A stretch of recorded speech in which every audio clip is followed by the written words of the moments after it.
Bienvenue pour ce nouvel extrait de l'émission Twitch Trop Sport. Bonjour à tous et à toutes et bonjour Antoche. Bonjour à toutes et à tous et bonjour Théo, c'est un plaisir de vous retrouver pour cet extrait de notre dernière émission en live. N'hésitez pas à réagir dans les commentaires de cette vidéo parce qu'évidemment on répond à tous les commentaires. Eh bien, bonne vidéo. Après il y a la transition est toute trouvée vers UFC 287, oui. Mais il y a possiblement un co-main event, enfin c'est sûr il y a le co-main event de UFC 287, Gilbert Burns contre Jorge Masvidal. Le gagnant aura sûrement aussi le prochain title shot après donc le Edwards Covington. Donc je pense qu'on peut enchaîner là-dessus. Ouais, bien sûr. Je laisse commencer si tu veux. Sur ce combat, ouais, pour UFC 287, le 8 avril, si je me trompe pas. Si Gilbert Burns gagne le combat, pourquoi pas. Néanmoins, encore une fois, Jorge Masvidal, il sort. Il n'y a pas de victoire significative en welterweight. Il a perdu contre Kamaru. Il a gagné contre Ned Diaz, mais qui ne gagne pas contre Ned Diaz, pour la ceinture de baddest motherfucker là. Oui. Voilà, moi je suis pareil, la hype Masvidal, j'ai du mal, je trouve qu'il est assez surcoté dans l'ensemble. Donc match néanmoins intéressant contre Gilbert Burns qui je trouve pour le coup est loin d'être surcoté. Gilbert Burns qui avait fait poser des problèmes à Khamzat, de gros problèmes à Khamzat. Il s'était incliné à la décision Gilbert, mais il avait fait un très beau combat, il avait vraiment emmené Khamzat dans ses retranchements. Donc à voir ce que ça va donner contre Masvidal. Moi je pense que Gilbert Burns va avoir une décision. Moi je vois une décision de Burns contre Masvidal et pourquoi pas après un Leon Edwards contre Gilbert Burns si Leon Edwards arrive à battre Covington, ce que j'espère. Mais voilà, moi c'est ce que j'envisage parce que voilà, Masvidal bon striker mais sans plus, son palmarès c'est Ned Diaz, c'est un genou contre Ben Askren. Bah, finalement, je trouve qu'il y a beaucoup de hype autour de lui, il est un peu surcoté à mes yeux, donc voilà. J'ai du mal à le voir battre Gilbert Burns, qui pour coup, je pense, très bon grappleur, très bon en jiu-jitsu, donc je le vois bien prendre une décision parce que Masvidal, je le trouve surcoté, mais on peut pas lui enlever le fait qu'il soit quand même très résistant. Ouais. Et c'est pour ça que je vois aller jusqu'à la décision. Et donc Gilbert Burns gagner finalement techniquement avec des takedowns, du sol, voilà, globalement. Ouais. Moi je suis assez d'accord avec toi, je pense qu'en fait clairement Gilbert Burns c'est un peu comme comment dire, comme ce qu'on avait proposé à Nassourdine, bon, ce qui du coup n'a pas eu lieu, mais le fait d'affronter Gastelum, ce qui avait été proposé à Vettori d'affronter Whittaker, et encore plus Gastelum, ça marche plus avec Gastelum pour Imavov que Vettori avec Whittaker, parce que Whittaker est encore dans le top de sa catégorie, mais Gastelum c'est un peu ça, c'est-à-dire que c'est un mec qui est plus au niveau où il était, c'est-à-dire s'il est plus dans le top du top 5, même top 1 et tout, mais il est encore quand même, il a un nom en fait dans le business, comme Masvidal a un nom, alors parce qu'il est quand même fort, il a pas gagné contre des mecs par magie, et puis aussi parce qu'il y a la hype autour de lui, parce que c'est un nom. Et je pense qu'effectivement, déjà il en a les capacités, pour moi oui, sauf vraiment grosse erreur, c'est Gilbert Burns qui va s'imposer, mais c'est surtout aussi que pour moi c'est une bonne option pour Gilbert Burns justement de se défaire de Masvidal à la décision, même sans que ce soit un truc impressionnant où il lui pète le bras ou avec une soumission ou machin, mais au moins que il lance vraiment sa hype justement en prenant limite celle de Masvidal en disant regardez j'ai battu ce mec là soi-disant BMF etc.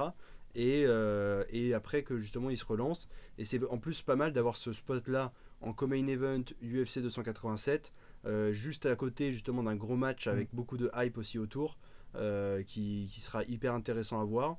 Donc je pense vraiment il a les capacités pour moi, clairement c'est Gilbert Burns, et je pense que ça pourrait vraiment lui faire du bien, comme tu disais, c'est pas un combat dangereux, en tout cas je vois pas Masvidal être un vrai problème pour Gilbert Burns, mais je pense que c'est un super match-up pour la suite de la carrière de Gilbert Burns, s'il peut vraiment battre sans bavure Masvidal ce soir-là, quoi. Oui, clairement. Moi, je le vois vraiment gagner les décisions, contrôler le combat. Et puis, comme il n'y a pas vraiment, encore une fois, de challenger vraiment attitré au poste de title contender actuellement, même à l'issue de ce combat, ce poste-là sera encore douteux, hein, que ce soit Gilbert Burns ou Masvidal. Je vois vraiment Gilbert Burns s'imposer et prendre un peu par défaut du coup ce spot de challenger, parce que derrière il n'y a pas grand monde pour venir rivaliser avec sur le papier, ou alors faudrait qu'il y ait longtemps avant que Leon Edwards défende sa ceinture pour qu'entre temps il y ait du mouvement dans la division, il y ait des mecs qui s'affrontent dans le top 5 et qu'il y ait quelqu'un qui puisse arriver et dire voilà, moi j'ai des wins dans le top 10, dans le top 5, je peux être challenger. Et pour l'instant c'est pas le cas, mais ça voudrait dire de mettre Leon Edwards out pendant au moins 6-7 mois, ce qui n'est pas envisageable étant donné qu'il n'est pas blessé. Que lui, je pense, a aussi envie de continuer de défendre sa ceinture, et que globalement l'UFC n'aime pas aussi avoir des divisions comme ça en stand-by, parce que un tel est blessé et puis attendre longtemps avant de faire des combats pour le titre, enfin, mais peu importe la division. Enfin, donc globalement, c'est pour ça aussi que je pense Dana White met Colby directement sur Leon Edwards et attend après ce combat-là pour avoir le prochain challenger, même si sur le papier il n'y a pas vraiment de justification avec un argumentaire solide pour dire c'est ce mec-là qu'il faut mettre pour la ceinture. Oui, non, je suis totalement d'accord. C'est vrai que Colby, il y a plein de trucs autour de lui qui font que même Leon Edwards justement a dit je signerai pas le contrat, et puis Dana White lui a dit de toute façon t'as pas vraiment le choix. Et effectivement tu te dis mais c'est vrai que c'est une question en plus selon Leon Edwards, c'est même pas de dire je suis champion donc je choisis qui j'affronte ou je choisis qui peut avoir la ceinture, parce qu'effectivement c'est pas lui qui choisit qui a une chance à la ceinture ou pas, mais c'est simplement que lui justement quand il était un peu moins bien, etc., justement qu'on lui a enlevé cette chance au titre, on lui a dit non mais tu dois attendre, etc., et qui en fait il considère surtout que Colby il mérite pas justement cette title shot là, donc autant le donner à quelqu'un d'autre qui mériterait même un peu, ne serait-ce qu'un peu plus que lui, en fait, de se dire que des fois on a retiré à Leon Edwards une chance au titre alors qu'il était dans la même situation que Colby, et là on donne à Colby alors que le mec a rien fait de plus pour la mériter, quoi. Donc mais effectivement j'espère que Gilbert Burns derrière ira directement vers le titre. Ça serait vraiment une super continuité pour lui, et je te dis, je pense que d'après du coup de prendre la hype de Masvidal, et comme tu le disais de pas avoir de concurrent entre guillemets direct et franc, lui permettrait justement de pouvoir s'imposer et aller chercher le titre. Ouais, puis ça serait le plus logique s'ils veulent pas vraiment mettre la division à l'arrêt pendant un certain temps, quoi. Donc, et puis tant qu'à faire, autant effectivement, après bon il y a d'autres combats à faire à l'UFC, mais tant qu'à faire, faire un combat pour le titre, même pour un des mecs, même si le combat est rapide, etc., après on vient aussi pour le spectacle et pour voir des choses. Mais franchement je pense que Gilbert Burns pourrait vraiment faire des choses intéressantes face à Leon Edwards.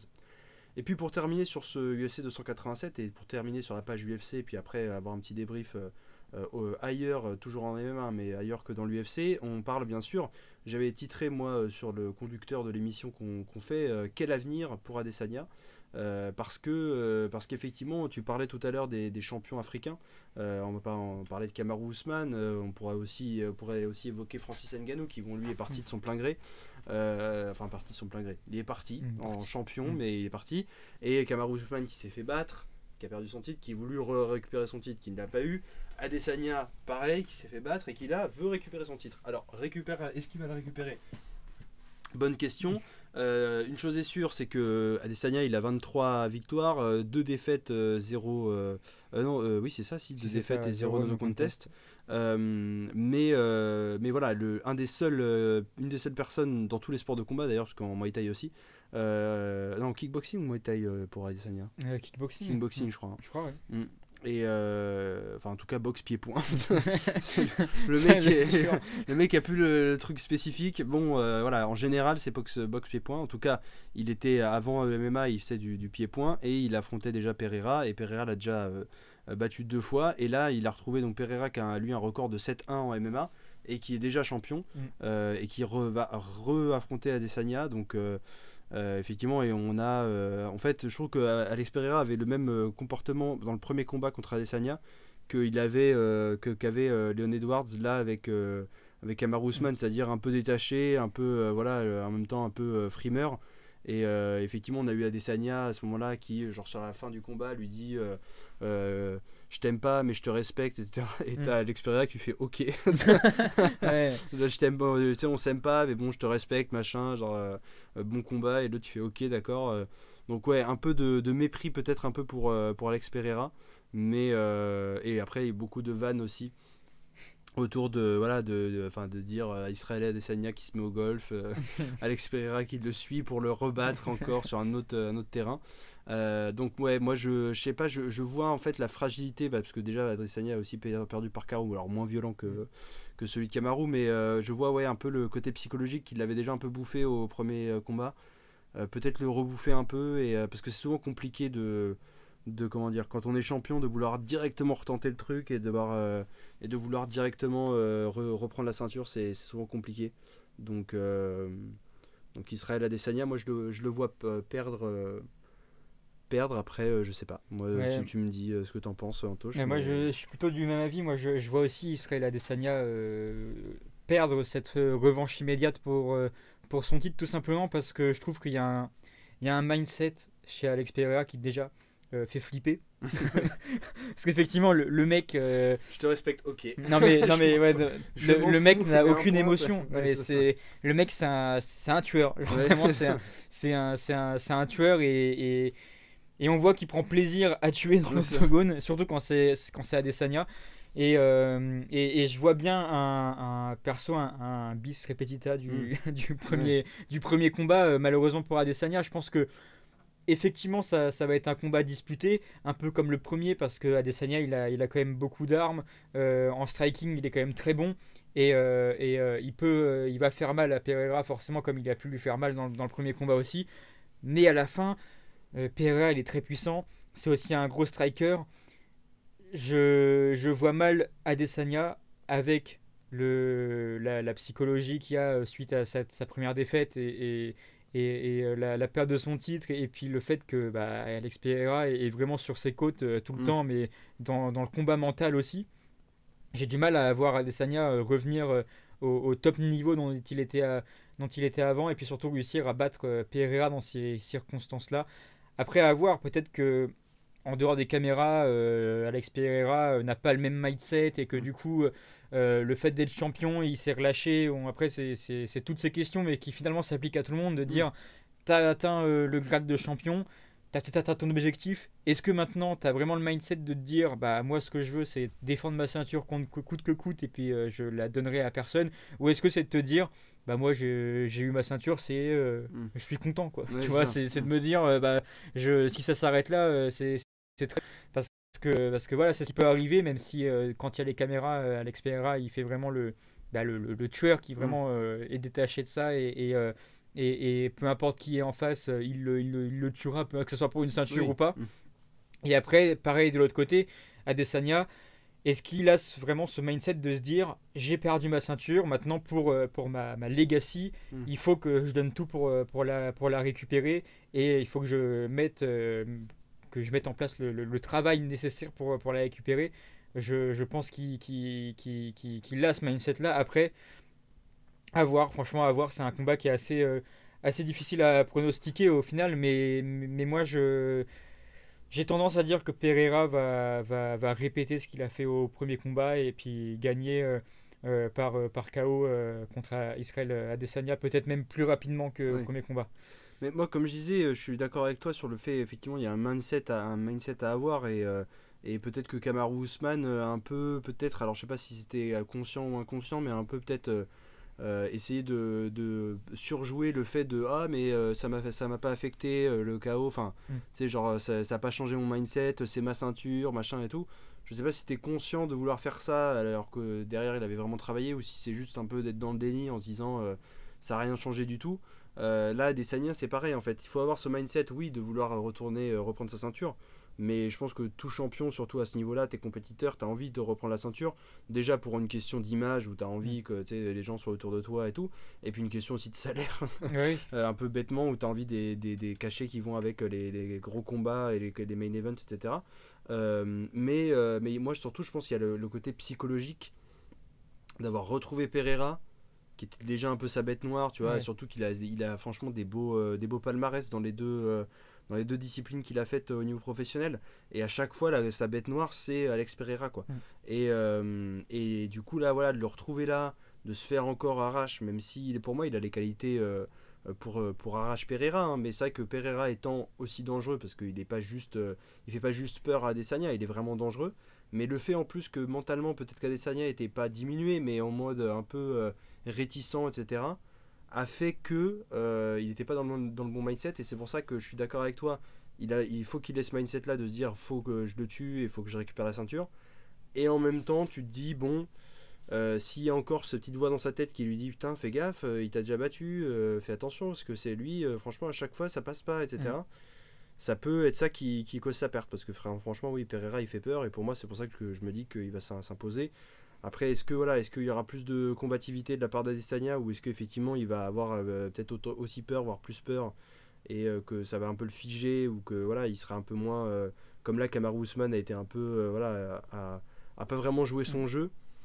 Ça pourrait être le cas aussi, ouais. Non, mais ça va être un combat intéressant à suivre, qui est voilà, difficile à pronostiquer parce que beaucoup de paramètres qui rentrent en jeu. On pourra aussi voir les différents mindsets de ces deux combattants pendant la Fight Week avec les embedded vlogs. C'est aussi un bon moyen d'aider dans les pronostics, de voir comment, même s'il y a les caméras et qu'ils savent qu'ils sont filmés, comment ils se préparent au combat, comment ils abordent le combat. Voir si on a un Pereira qui lâche pas un sourire sur les 5 épisodes, enfin ce genre de truc.